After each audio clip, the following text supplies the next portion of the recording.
Jadi saya mulai dengan buku yang menarik yang terbit 2018 dan meledak pada saat masa COVID di 2020. Judul bukunya itu The Winners Takes All. Pemenang mengambil semua. Dan ini mungkin entrepreneurnya memang entrepreneur kapitalis liberal yang benar-benar menghabisi 97% harta yang ada di dunia ini dikontrol oleh 3% populasi.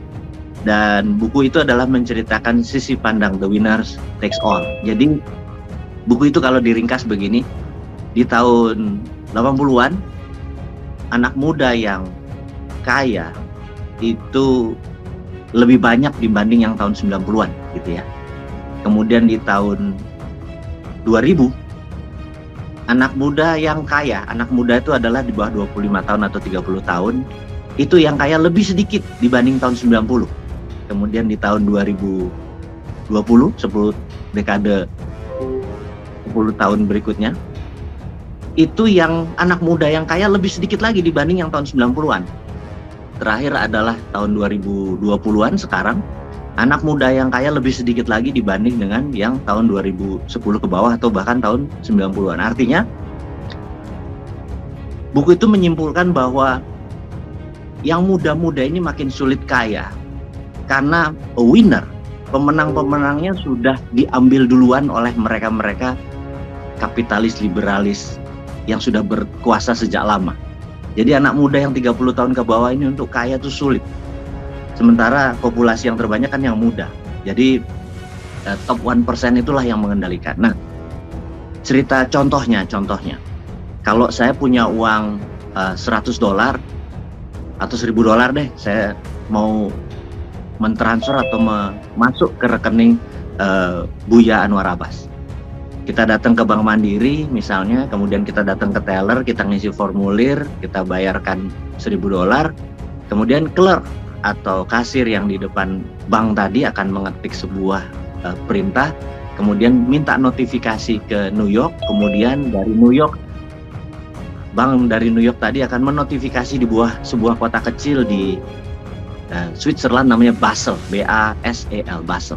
Nah, begitu Basel bilang oke, New York bilang confirm, Bank Mandiri bilang oke, masuklah $1.000 tadi ke rekening Buya Anwar Abbas dan ditambah fee, jadi terdiskon sekian persen, misalnya $2 atau $3 gitu ya. Nah, Bank Mandiri mengambil fee, New York Bank mengambil fee, dan Basel mengambil fee.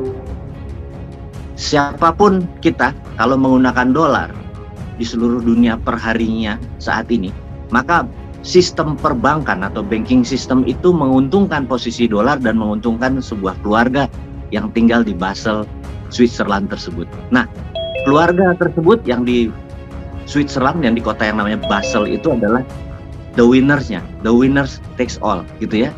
Semakin kaya kita ya dia semakin kaya, semakin banyak transfernya dia semakin kaya gitu ya. Atau anak muda sekarang menggunakan platform Facebook untuk bertransaksi di dunia digital. Dia punya produk, katakanlah adalah jahe segar dari Madiun, saya ambil ide dari langit aja. Kemudian dia menggunakan platform Facebook di mana dia membayar misalnya 1 kali klik Rp100, maka kalau dia mau 1 juta dia target ada sekitar 10.000 klik. Dari 10.000 klik tersebut sekian persen diharapkan terjadi transaksi.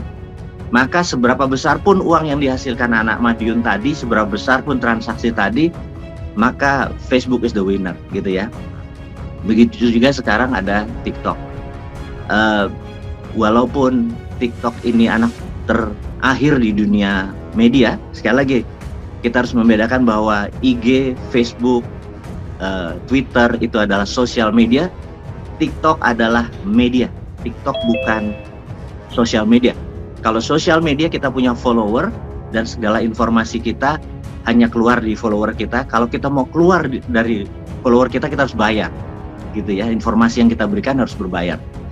Disitulah sosial media yang namanya Facebook, Twitter, YouTube mendapatkan keuntungan dari promoting dari produk-produk kita tadi atau pembayaran. Dan sekali lagi mereka the winner, semakin kaya transaksi kita ya semakin kaya dia. Itu yang disebut the winners takes all.